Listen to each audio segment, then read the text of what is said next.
Baik saudara, puji Tuhan, kita minggu yang lalu kita sama-sama sudah belajar tentang cara berdoa. Jadi cara berdoa itu ada, Tuhan ajar doa Bapa kami, ya. Kemarin kita sudah sampai amin. Dan sekarang kita akan belajar cara berdoa yang berikutnya, di mana Tuhan juga akan mengajarkan kita berdoa dalam cara yang lain. Ya, selamat datang buat semua Bapak Ibu yang hadir hari ini. Puji Tuhan, baik yang online maupun yang hadir di tempat ini, Tuhan memberkati saudara. Jadi cara berdoa, ada cara berdoa yang umum yang Tuhan Yesus ajar di Alkitab, yaitu doa Bapa kami. Tapi kemudian dalam pertumbuhan kita berdoa, Tuhan juga mengajarkan kita cara berdoa yang lain, di mana Tuhan sudah memberikan Roh Kudus dalam hati kita. Alkitab berkata dalam 1 Korintus 3 ayat 16, tidak tahukah kamu bahwa tubuhmu adalah bait Roh Kudus, bahwa Roh Allah diam di dalam kamu. Berarti setelah Yesus naik ke surga, Roh Kudus diberikan menyertai kita, dan Roh Kudus juga mengajar kita cara berdoa. Amin. Nah, cara berdoa yang berikutnya adalah cara berdoa dalam bahasa roh. Nah, ini keren ya. Adakah berdoa dalam bahasa roh? Nah, saya mau sampaikan kepada saudara bahwa orang yang mengenal Tuhan, orang yang mengenal Bapanya, tentunya dia akan tahu kehendak Bapanya. Dan orang yang tahu kehendak Bapanya, seorang anak yang tahu kehendak Bapanya, yang kenal Bapanya, pasti akan puas dengan apa yang ada padanya. Dia akan bersyukur dengan apa yang Tuhan berikan dalam hidup, dalam segala hal. Berbeda dengan orang yang tidak mengenal Tuhannya. Berbeda dengan orang yang tidak mengenal Bapanya. Jadi pengenalan akan Tuhan menentukan rasa syukur kita. Katakan amin. Kalau saudara benar-benar mengenal siapa orang tuamu, kamu benar-benar mengenal siapa Bapak, kamu akan bersyukur menjadi anak. Saya percaya seorang anak yang tahu Bapaknya sayang dia, Bapaknya berjuang untuk dia, Bapaknya habis-habisan untuk dia akan bersyukur dengan Bapaknya. Demikian juga kita, Alkitab mengajarkan bahwa Tuhan adalah Bapa kita. Lewat berdoa, lewat cara-cara berdoa yang Tuhan ajar kepada kita, Tuhan Yesus sedang mengajarkan kenal sama Tuhan. Sehingga waktu kita kenal baik dengan Tuhan, kita akan memiliki rasa syukur yang berbeda. Selama ini orang bersyukur hanya karena hal-hal yang lahiriah. Ya, kita bersyukur kita diberkati, kita bersyukur kita diberi kekuatan, diberi kesehatan, itu bagus. Tapi lewat doa, Tuhan mengajar kita lebih tinggi levelnya. Kita bersyukur dengan apa yang ada pada kita, karena kita mengenal baik siapa Bapa. Amin. Dan Bapa yang baik, yaitu Tuhan Yesus sendiri, dia juga bekerja dalam pribadi yang disebut Roh Kudus. Yesus berkata, aku memberikan penolong yang lain, yaitu Roh Kudus. Dunia tidak mengenal dia, dunia tidak menerima dia, tapi engkau menerima dia. Berarti hanya orang percaya ini yang akan mengerti siapa Roh Kudus. Jadi kalau saudara mengenal Yesus, saudara percaya Yesus, saudara yakin Yesus adalah Tuhan, maka saya mau saudara pastikan bahwa Roh Kudus itu mengajar kita berdoa. Amin. Karena Roh Kudus tinggal di hati kita. Nah, kita buka Alkitab kita, saudara bisa buka dalam 1 Korintus 14 ayat yang kedua. Dikatakan demikian. Siapa yang berkata-kata dalam bahasa roh, tidak berkata-kata pada manusia, tapi berkata-kata kepada Tuhan, pada Allah. Sebab tidak ada seorang pun yang mengerti bahasanya. Oleh roh, ia mengucapkan hal-hal yang rahasia. Jadi ada cara berdoa yang berikutnya. Cara berdoa yang pertama, cara berdoa umum. Kemarin kita bahas beberapa minggu. Kemudian ada cara berdoa yang lebih spesifik, di mana Roh Kudus mengajar kita berdoa. Amin. Nah, bahasa roh itu kemampuan, ya, kemampuan atau kasih karunia yang diberikan Tuhan kepada orang percaya.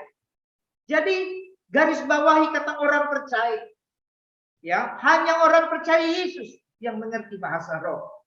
Di luar percaya Yesus bahasanya saya tidak tahu, ya, no komen. Ya, bahasa roh kasih karunia atau kemampuan yang diberi oleh Tuhan kepada orang percaya untuk dapat berbicara dengan bahasa yang lain.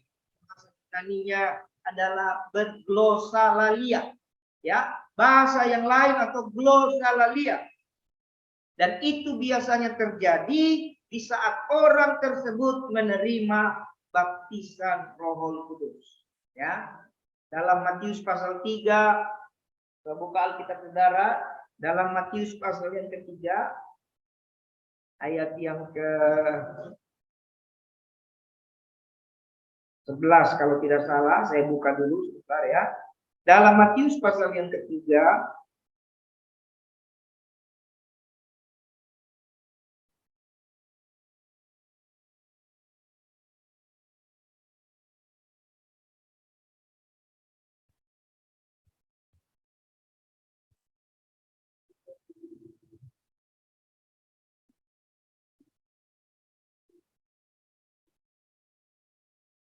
ayat yang 11, betul. Matius pasal 3 ayat 11 dikatakan, aku membaptis kamu dengan air sebagai tanda pertobatan.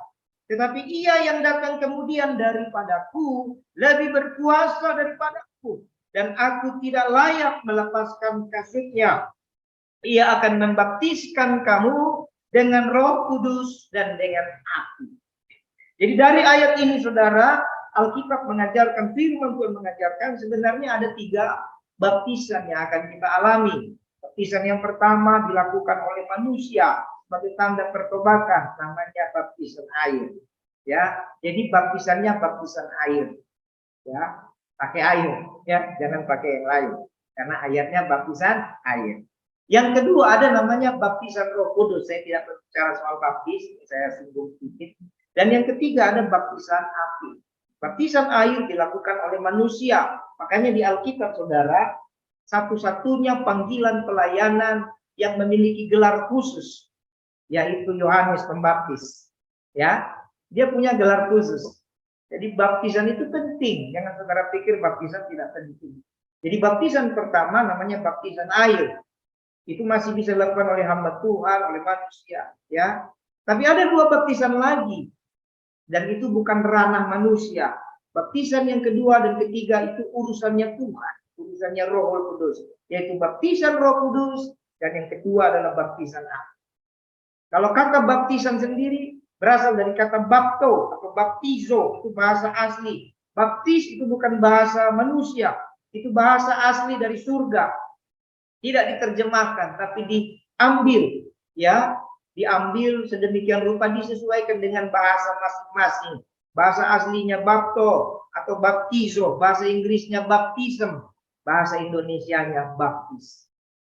Supaya orang tidak salah arti. Arti daripada baptizo atau bapto adalah tenggelam di dalam air, masuk di dalam air. Jadi kalau baptis air artinya masuk di dalam air, tenggelam di dalam air, baptisan Roh Kudus juga punya arti yang sama. Masuk di dalam kuasa Roh Kudus, tenggelam di dalam kuasa Roh Kudus. Baptisan api juga, tenggelam di dalam api penyucian, api kemuliaan Tuhan. Atau menjadi satu dengan api Tuhan. Dan itu urusan Tuhan. Kalau urusan Tuhan. Waktu saudara bersungguh-sungguh dengan Tuhan, Tuhan yang akan memberikan saudara kasih karunia mengalami itu.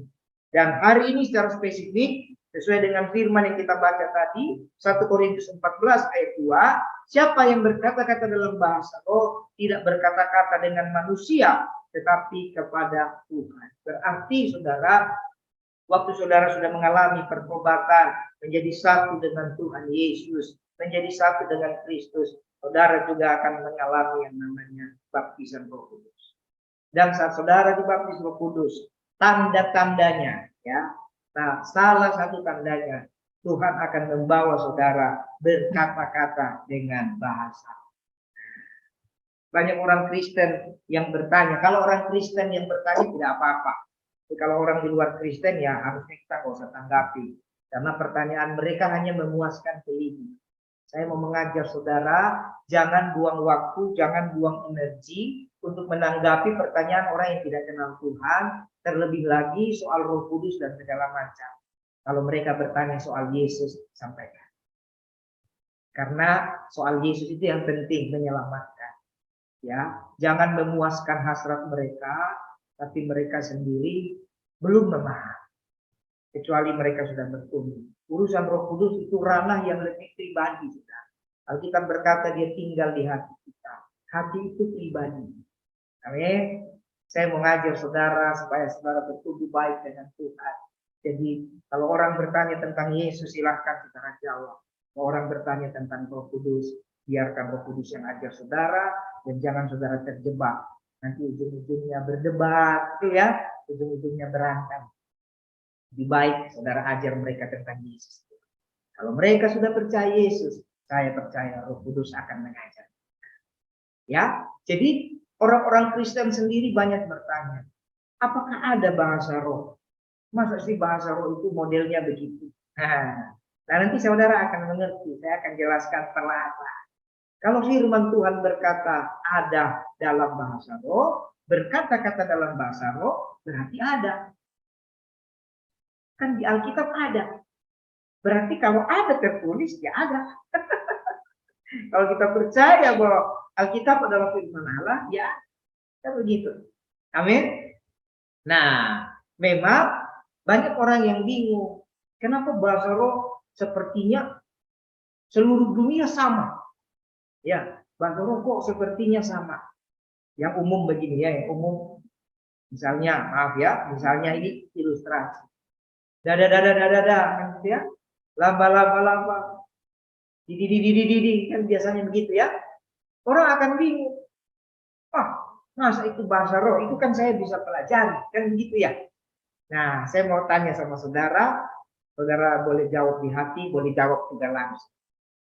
Seorang yang baru lahir, bayi yang baru lahir, kalau dia orang Indonesia, nah, cara spesifik mungkin taruhlah suku Nias. Waktu dia baru lahir, kira-kira bahasanya apa? Oe, betul nggak? Ya mau oe, ya pokoknya pendengaran kita oe. Lalu dia orang Indonesia tapi suku Batak. Apakah dia jadinya horas? Atau masih oe juga? Oe juga kan? Lalu orang Indonesia suku Jawa. Karena dia orang Jawa, bahasa rohnya apa? Nangis apa? Ngomongnya kresno, gitu. Monggo, enggak kan? Oe. Saudara boleh sebut sebuah suku, dia oe juga. Lalu dia orang Afrika. Karena dia orang Afrika, mungkin ya, ini saudara tidak ada maksud apa-apa ya, ini saya secara umum.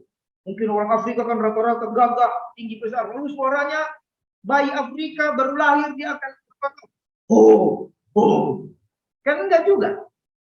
Dia akan tetap menangis, oe. Karena saya mendoakan orang Afrika juga. Lalu karena dia orang Chinese. Nah, ini lagi baru tahun baru Cina ya. Kita baru rayakan Imlek, saudara-saudara kita. Nah, kalau karena dia orang Cina, lalu dia nangisnya begini, yang orang keturunannya orang Indonesia tapi punya darah Tionghoa, apakah nangisnya begini? Ampau. Wah, kalau ada yang nangis gitu, saya juga mau. Ya kan? Ampau. Kan tidak ada, saudara. Mau dari ujung timur sampai ujung barat, utara sampai selatan, semua nangisnya oe. Kenapa? Dia baru lahir. Betul? Dia baru lahir. Tapi sekalipun dia nangisnya oe, orang tuanya tahu bahasa. Hebat. Betul nggak?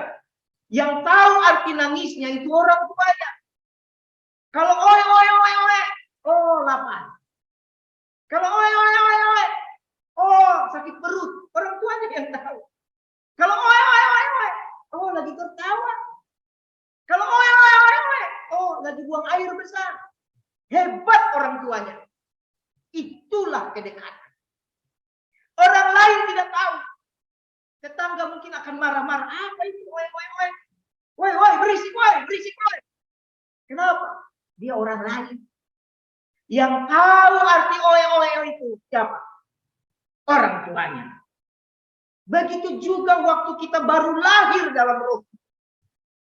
Ketika Roh Kudus diberikan, ketika saudara terima Yesus, saudara seperti bayi dalam kerajaan surga.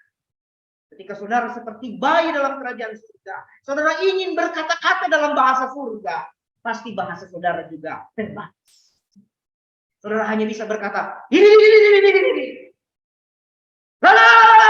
Kenapa? Saudara baru dilahirkan. Amin. Kalau saudara baru dilahirkan, ya begitu. Bisa paham?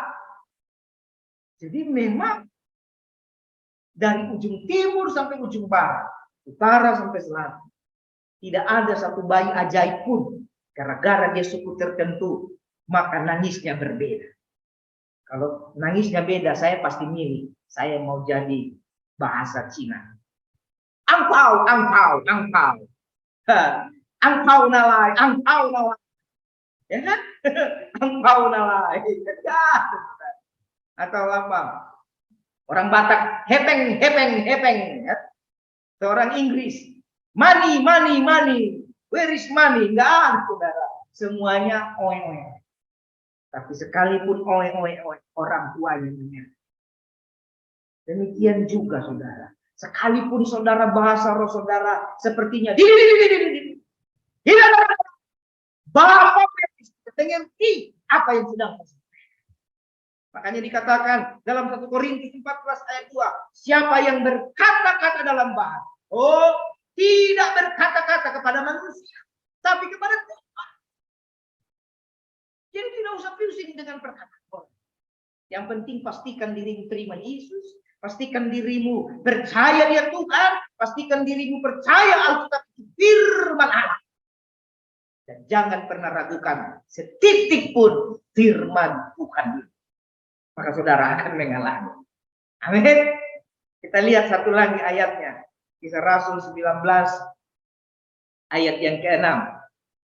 Ketika Paulus menumpangkan tangan atas mereka, turunlah Roh Kudus ke atas mereka. Dan mulailah mereka berkata-kata dalam bahasa roh dan bernubuat. Jadi urusan baptisan Roh Kudus itu urusan Tuhan. Tetapi kadang Tuhan bisa pakai doa dari orang-orang yang sungguh-sungguh. Dalam hal ini hamba Tuhan. Jadi Paulus bukan Paulus yang membaptis mereka dengan Roh Kudus. Paulus hanya berdoa dan menumpahkan. Amin. Jangan kita salah mengerti. Dan itu juga pernah terjadi waktu Petrus. Ada beberapa hamba Tuhan mereka berdoa menumpangkan. Dan sampai hari ini terjadi. Kalau saudara rendah hati.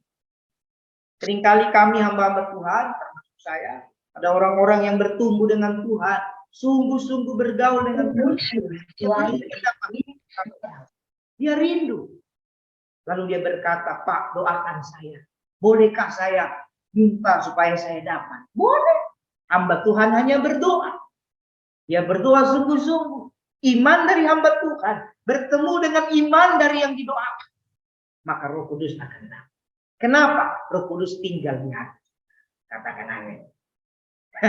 Berarti saudara, kalau ada di antara saudara yang belum, itu sama.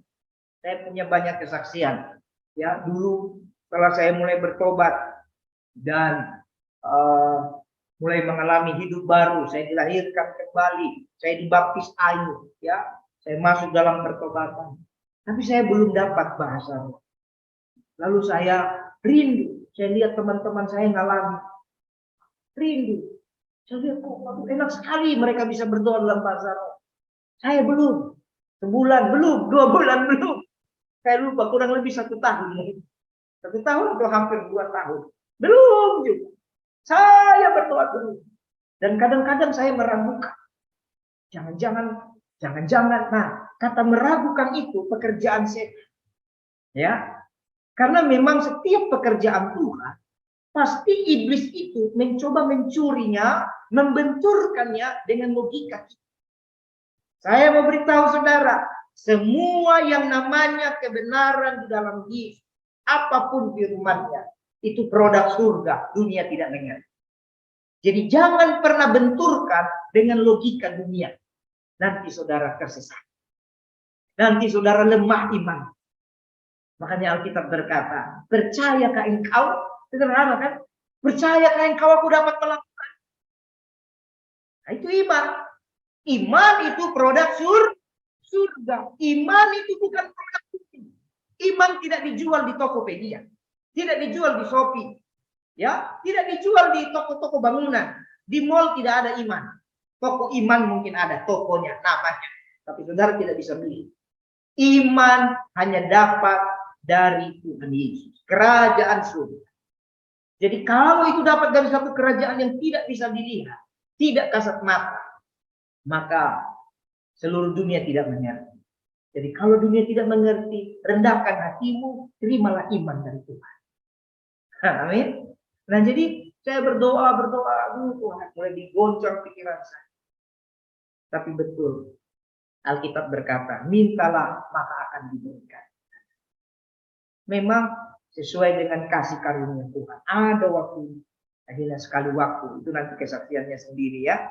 Saya ngalami baptisan roh. Ya memang bahasa rohnya pertama, ya begitu, mirip-mirip. Nah, kenapa mirip-mirip? Karena baru dilahirkan. Karena baru dilahirkan.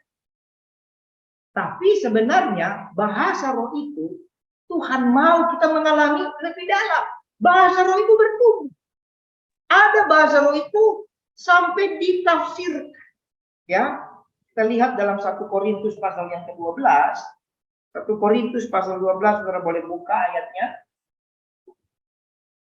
Ya, rupa-rupa karunia tetapi satu roh. Kita baca dari ayat yang keempat. Ada rupa-rupa karunia tetapi satu roh. Jadi karunia tapi satu Tuhan, itu artinya. Dan ada rupa-rupa pelayanan tetapi satu Tuhan. Ayat 6. Dan ada berbagai-bagai perbuatan ajaib. Ya. Tetapi Allah adalah satu yang mengerjakan semuanya di dalam semua orang. Jadi ini pekerjaan Tuhan. Karunia kesembuhan pekerjaan Tuhan. Karunia kekuatan kalau kita percaya. Karunia mujizat kalau saudara percaya. Pekerjaan Tuhan. Demikian juga bahasa roh. Pekerjaan Tuhan. Jangan kita hanya percaya ya. Sembuh itu kan biasa. Saudara percaya kesembuhan. Mujizat, saudara percaya mujizat. Tapi bahasa roh kita tidak percaya. Ini namanya kita memilih-milih yang kita mau. Itu pekerjaan setan. Saudara mau bertumbuh dalam doa. Percayalah. Kalau firman Tuhan bilang seperti itu. Janganlah. Dan tujuannya untuk melayani. Tujuannya untuk melayani Bapak Ibu. Bukan untuk macam-macam. Saya baca sekali lagi ya. 1 Korintus 12. Ayat 5 dan 6. Ada rupa-rupa pelayanan. Tetapi satu Tuhan. Dan ada berbagai-bagai perbuatan ajaib. Sepanjang hidup kita dari zaman purba. Sampai hari ini ada berbagai perbuatan ajaib. Tetapi Tuhan Yesus satu yang mengerjakan semua. Itu pekerjaan Tuhan. Orang Israel keluar dari Mesir. Itu pekerjaan Tuhan. Ayat 7-nya. Tetapi kepada tiap orang dikaruniakan pernyataan roh untuk kepentingan bersama. Perhatikan baik-baik. Karunia itu bukan untuk menyombongkan diri. Bukan untuk menunjukkan pribadi A, pribadi B, pribadi C lebih hebat, lebih baik. Karunia itu untuk kepentingan bersama. Kepentingan bersama kerajaan surga. Saudara bisa baca ayat selanjutnya. Pada seorang roh memberikan karunia berkata-kata dengan hikmat. Kepada seorang roh memberikan karunia berkata-kata dengan pengetahuan. Ayat 9. Kepada seorang roh memberikan iman. Kemudian memberikan kesembuhan. Ayat 10. Kepada seorang roh memberikan kuasa untuk mengadakan mujizat. Dan kepada yang lain ia memberikan karunia untuk bernubuat. Dan kepada yang lain lagi ia memberikan karunia untuk membedakan bermacam-macam roh. Kepada yang seorang ia memberikan karunia untuk berkata-kata dalam bahasa roh. Dan kepada yang lain ia memberikan karunia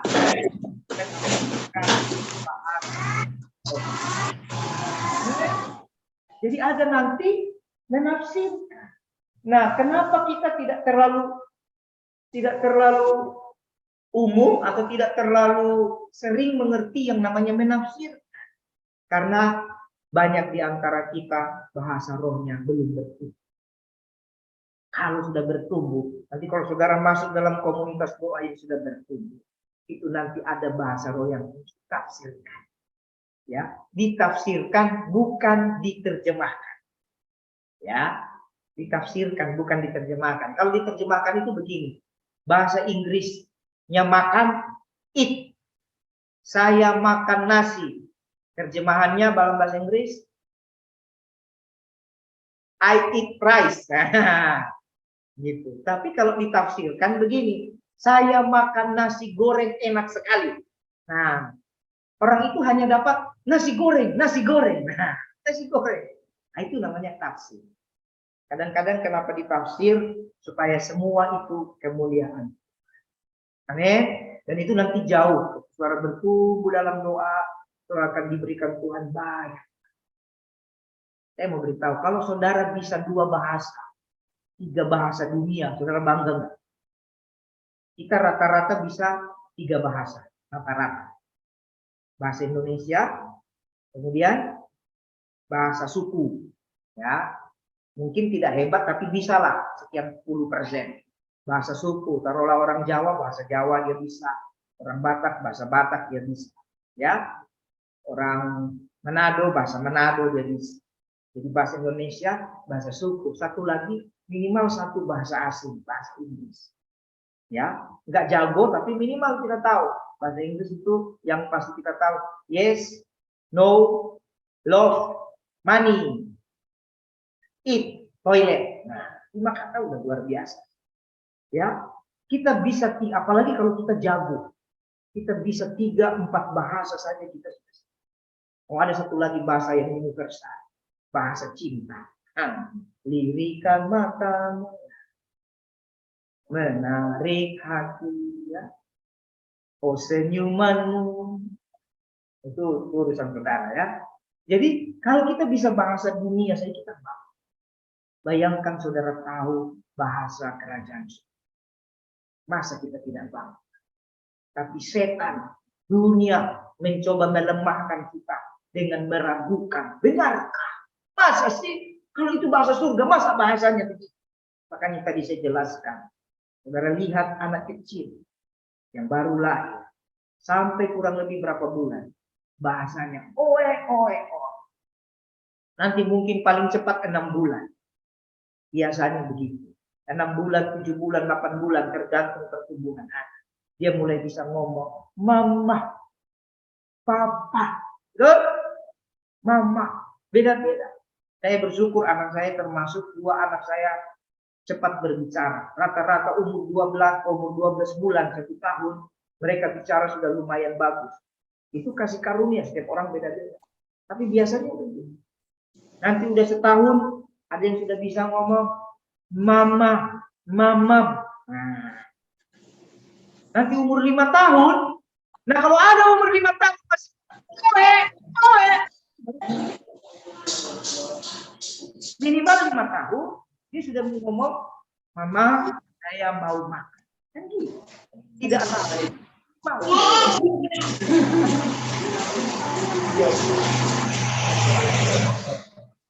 Medis itu no comment, itu sesuatu anugerah. Tapi saya bicara secara umum. Begitu juga bahasa roh. Orang Kristen yang sungguh-sungguh mengenal Tuhannya pasti diberikan Tuhan bahasa. Ya, tapi Tuhan akan percayakan untuk bisa berdoa. Amin. Nah, baik. Kenapa ada cara berdoa dalam bahasa umum, yaitu cara berdoa lewat doa Bapa kami, dan sekarang ada juga cara berdoa dengan bahasa roh. Kenapa? Karena ternyata bahasa roh itu Anugerah Tuhan, makanya dikatakan karunia. Hadiah Tuhan dari Tuhan kepada manusia. Hanya diberikan karena dia sayang sama manusia. Tidak diberikan kepada setan. Enggak. Tidak diberikan kepada binatang. Hanya diberikan kepada manusia. Sebagaimana Tuhan menebus dosa manusia, dia juga berikan anugerah untuk mengerti bahasanya. Amin. Jadi saudara mengerti dulu. Bahasa roh itu mahal loh. Meskipun cuma seperti ini. Itu mahal. Saudara les bahasa Inggris di salah satu lembaga kursus, itu kalau saudara total bertahun-tahun itu ratusan juta, puluhan juta paling tidak. Satu bulan sekarang berapa? 500.000. Setahun saya 6 juta. Kalau saudara les 10 tahun, 60 juta. Kalau 500.000, kalau lebih. Itu pun kita masih kadang jatuh bangun. Kalau saudara tidak pakai bahasa Inggris itu, nanti saudara jadi orang bahasa Inggris yang pasif. Mengerti, tapi susah membalasnya. Kayak saya bahasa Inggrisnya jatuh bangun.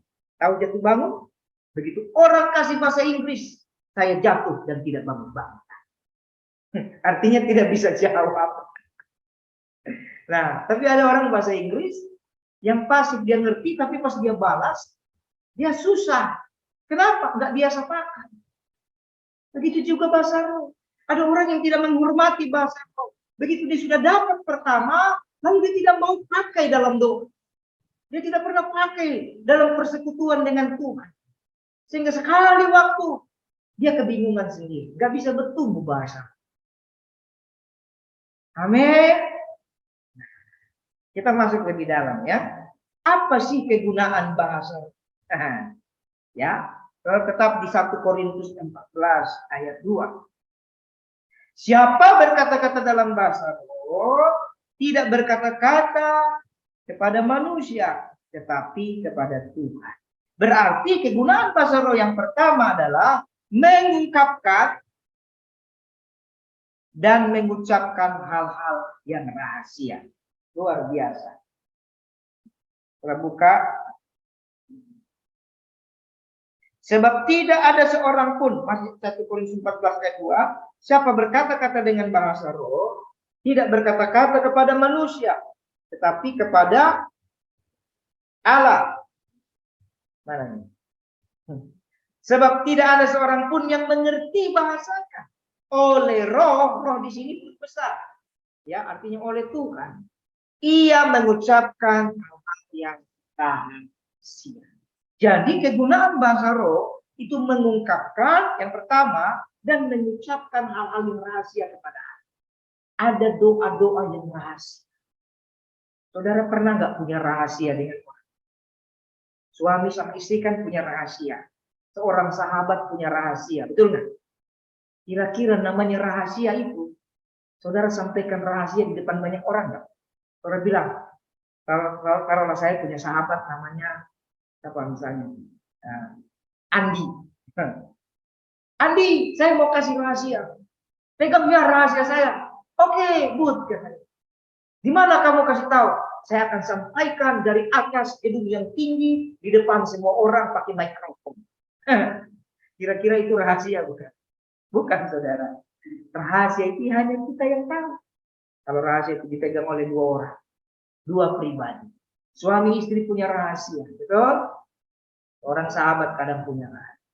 Demikian juga. Kenapa rahasia? Karena itu sesuatu yang penting, yang mahal, yang berharga. Waktu saudara mengucapkan hal rahasia, itu artinya sesuatu yang penting. Satu-satunya bahasa, ya, perhatikan. Satu-satunya bahasa yang tidak dimengerti oleh setan, yaitu bahasanya roh. Bahasa roh, satu-satunya bahasa yang tidak dimengerti oleh setan. Saudara mau sebut bahasa apapun, setan tahu. Karena setan sudah ada, iblis sudah ada sebelum Anda lahir. Dari zaman Adam dan Hawa, dia sudah ada. Berarti semua bahasa dia tahu. Saudara mau bahasa Perancis, setan tahu. Setan di Perancis juga ada.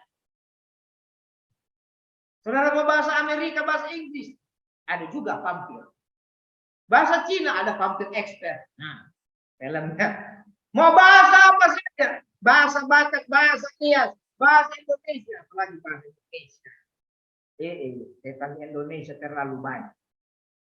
Ada nenek tante Kunti, ada Om Gendong, Kuto Ijo, segala macam, terlalu banyak. Ada yang berdiri, ada yang ngesot. Semua di Indonesia ada. Jadi setan Indonesia tahu segala. Tapi bahasa roh mereka tidak ngerti. Karena itu bahasa surga. Amin. Berarti waktu Tuhan izinkan saudara, Tuhan mau ngajar saudara berdoa dengan bahasa roh. Artinya waktu saudara menghormati bahasa itu, saudara akan dibawa menyampaikan hal-hal yang rahasia. Ada doa-doa yang tidak bisa dicuri oleh setan.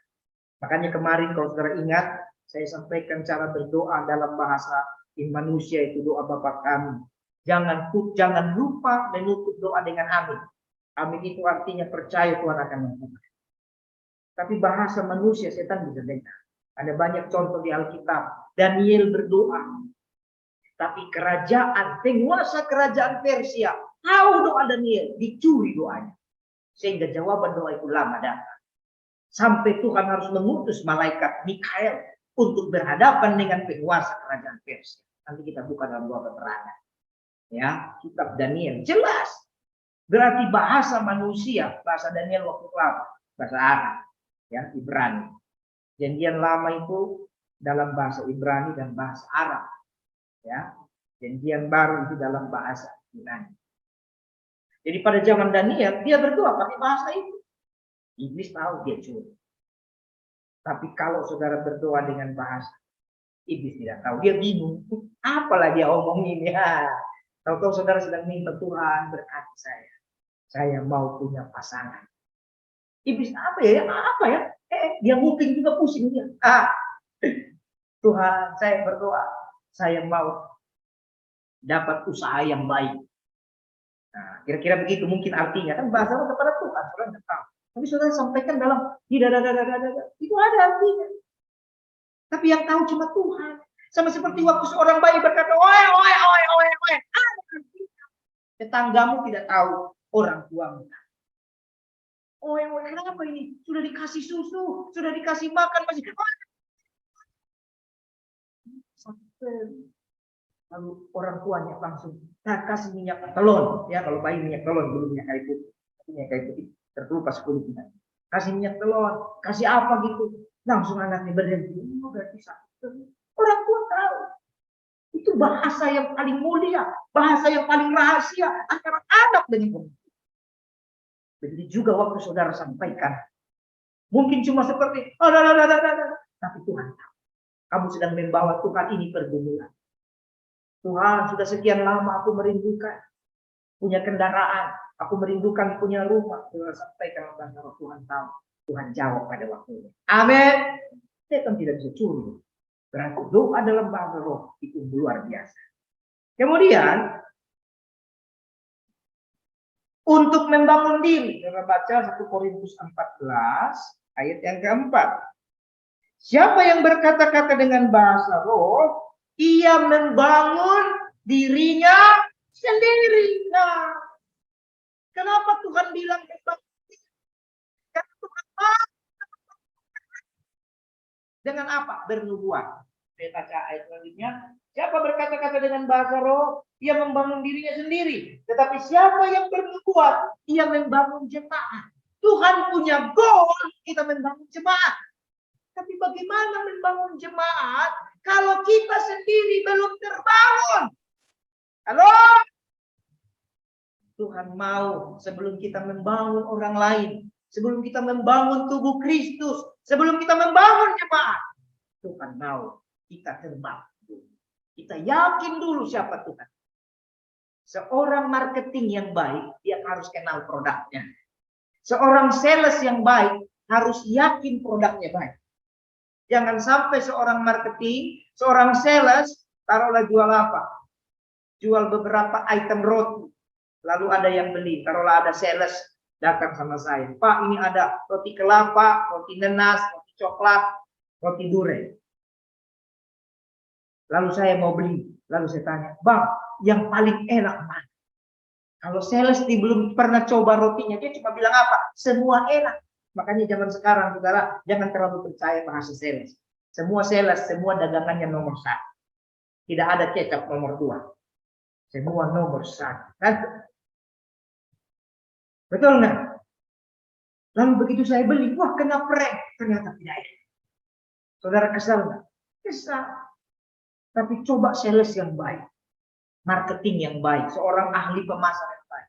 Dia akan ilustrasikan. Dia akan tanya, oh Bapak sukanya apa? Bapak lebih suka kelapa atau ini?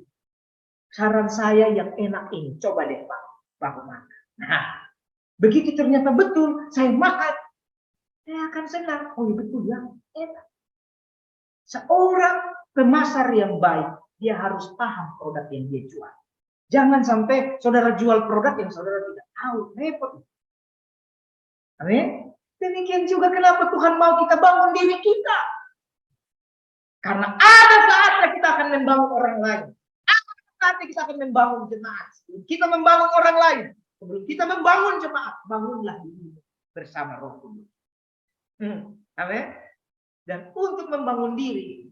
Baca kitab suci. Doa tiap hari. Kalau mau tumbuh. Gak usah terlalu aneh-aneh. Membangun diri. Ingat lagu sekolah minggu. Baca kitab suci. Doa tiap hari. Kenapa kita harus baca kitab suci? Supaya atmosfer kehidupan kita dibangun kembali. Karena kita ada di atmosfer dunia yang sudah penuh dengan dosa. Firman itulah yang meruntuhkan atmosfer dunia. Sehingga kita memiliki atmosfer yang baik. Lalu waktu saudara berdoa. Membuat semua firman itu menjadi hidup. Firman tanpa doa. Hanya sebatas logos. Hanya sebatas kata-kata yang hebat. Hanya sebatas pengetahuan. Tetapi firman dengan doa. Firman itu menjadi hidup. Firman itu menjadi rema. Firman itu menjadi berkat. Katakan. Nah, doa tadi apa? Baca kitab suci doa. Doanya apa? Ya ada yang namanya doa manusia tadi. Doa Bapa kami. Dan ada juga doa bahasa. Jadi membangun hidup dia pakai doa bahasa. Jadi waktu saudara bisa berbahasa roh, kalau sudah dapat, ya, kalau sudah dapat, gunakan minimal, ya, minimal saudara mulai latih 10-15 menit sehari. Kalau saudara mau lebih tinggi lagi levelnya sampai kepada seorang pendoa syafaat keterangan, doa keterangan, saudara harus berbahasa roh minimal 1-2 jam. 1-2 jam satu hari, 2 jam lah. Banyak orang pengen memahami peperangan, pengen usir setan, tapi bahasa rohnya 5 menit. Gimana mau usir setan?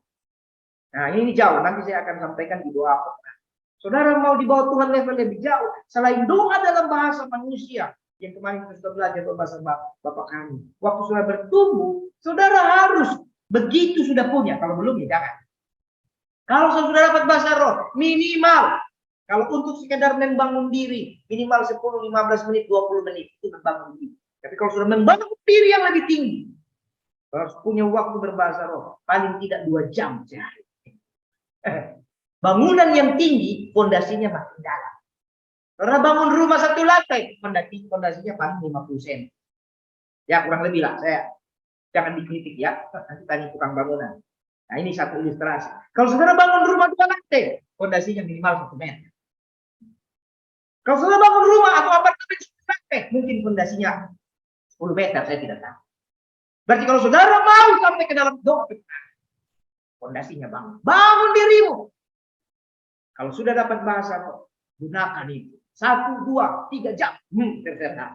Semakin banyak bahasa roh, semakin tinggi setan yang saudara hancurkan. Amin. Nah ini saudara. Banyak orang maunya, oh aku mau usir setan. Nggak mau berdoa. Doanya apa? Nah, doanya cuma yang remeh-remeh. Nah ini repot saudara. Ya doa remeh-remeh tidak salah.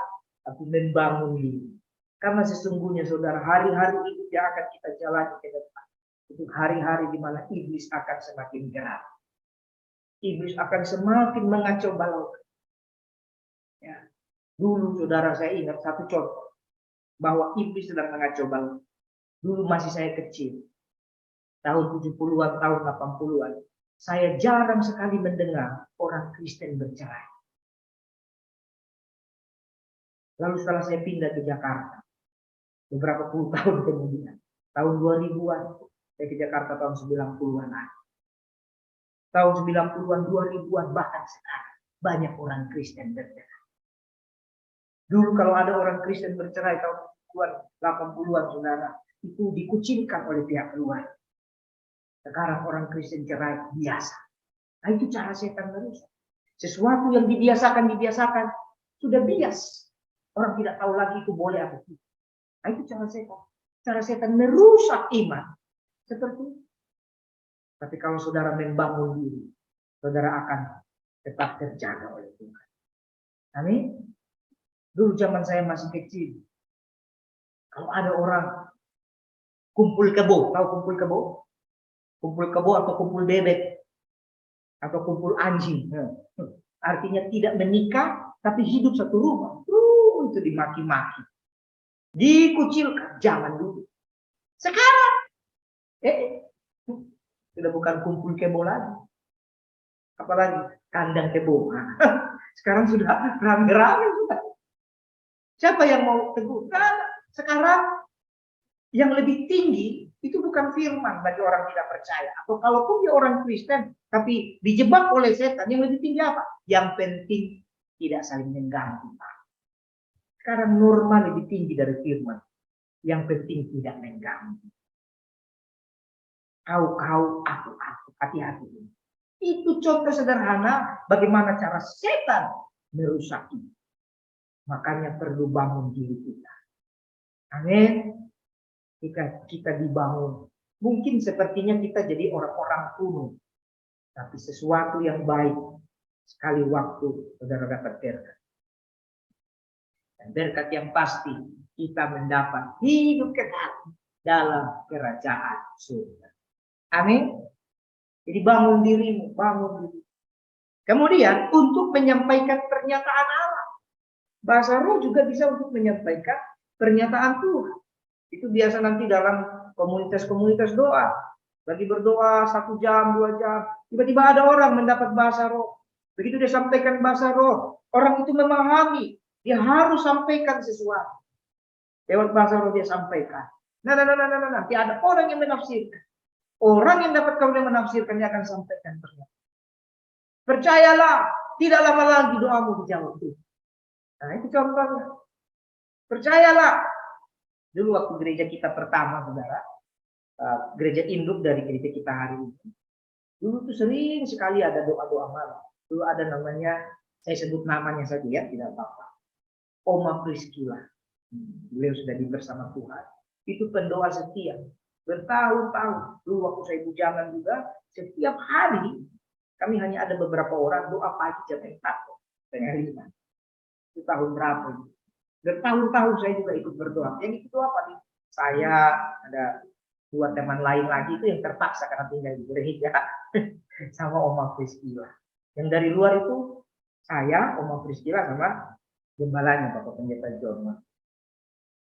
Dan 2 yang di sini. Jadi kan saya dari rumah jalan kaki kadang di 2005, 2006, 2007, 2008. Tiap hari, bayar hari. Nah, kadang jam 4, kadang setengah 5, sampai jam-jam setengah 7, jam 7, lama itu 2 pagi. Nah, sekali waktu Oma ini dapat pernyataan, dia bahasa roh, macam bahasa rohnya udah banyak. Sudah seperti bahasa Ibrani, sudah bertumbuh. Lalu, habis dia sampaikan bahasa roh, dia diam. Nanti gereja ini punya uang. Gereja ini akan dibeli. Waktu itu gereja kita masih ngontrak. Kita masih ngontrak itu. Nanti gereja ini ada yang kirim uang. Gerejanya akan dibeli. Wah! Karena itu sudah terbangun satu suasana roh doa. Kami semua bersuka cita. Semua kami amin. Meskipun habis itu pikiran kita kacau-kacau. Karena waktu itu kami semua lagi susah. Mau beli gereja. Pulang saja sarapan. Kita bingung mau sarapan apa. Waktu itu masih berat. Habis doa bingung nanti mau makan apa. Tapi pernyataannya.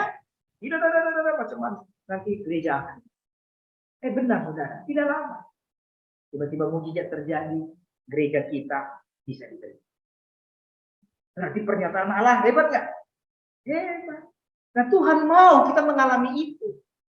Ada terlalu banyak pernyataan-pernyataan Tuhan. Karena pernyataan itu untuk memberkati kita dan untuk membangun kita. Amin. Nah, tapi kan seringkali kita melewatkan itu sehingga kita tidak mendapatkan berkat. Itu dia. Kemudian berbahasa roh 1 Korintus 14 ayat 15 dan 16. Kita lihat apa kegunaan bahasa roh selanjutnya. 1 Korintus 14 ayat 15 sampai 16. Jadi apakah yang harus kubuat? Aku akan berdoa dengan roh, tetapi aku akan berdoa juga dengan akal budiku. Aku akan menyanyi dan memuji dengan roh, tetapi aku akan menyanyi dan memuji juga dengan akal budi. Sebab jika engkau mengucap syukur dengan rohmu saja, bagaimanakah orang yang biasa hadir sebagai pendengar dapat mengatakan amin atas pengucapan syukurmu? Bukankah ia tidak tahu apa yang engkau katakan? Jadi saudara, ternyata ucapan syukur ada dua. Ada bahasa manusia dengan akal budi, tapi ada juga ucapan syukur dengan bahasa roh.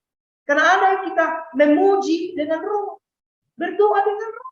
Berarti waktu saudara berkata dalam bahasa roh, ada juga bahasa roh ucapan. Dan doa dalam bahasa roh, menyampaikan ucapan syukur dalam bahasa roh, bisa dilakukan di mana saja. Kadang kita bisa sampaikan waktu doa benaran, doa kita punya waktu saat teduh atau doa benar-benar pagi atau siang atau malam. Tapi kadang juga saudara bisa menyampaikan ucapan syukur sambil saudara kerja di kantor, di depan laptop saudara. Tiba-tiba Roh Kudus aja saudara bersyukur. Saudara nggak tahu artinya, tapi saudara ngomong, ini saudara sedang bersyukur. Waktu saudara bersyukur kepada Tuhan, kira-kira Tuhan senang tidak?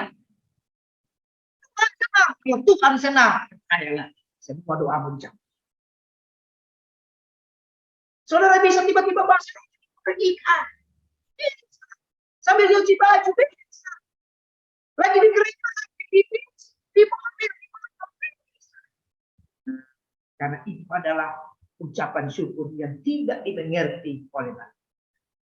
Berarti bahasa roh juga bisa menyampaikan. Kita sampaikan dalam bentuk.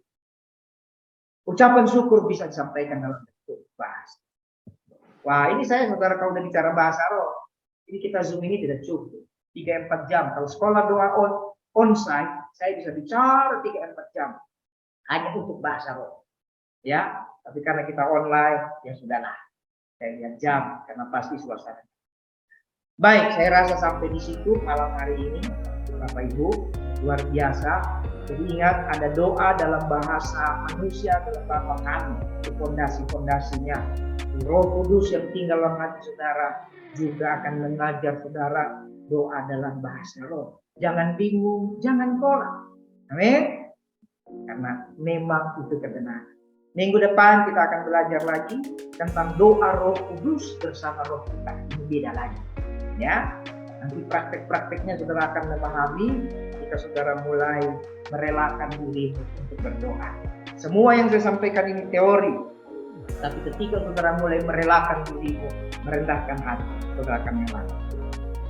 Amin. Baik, saya kasih waktu sedikit, 3-4-5 menit.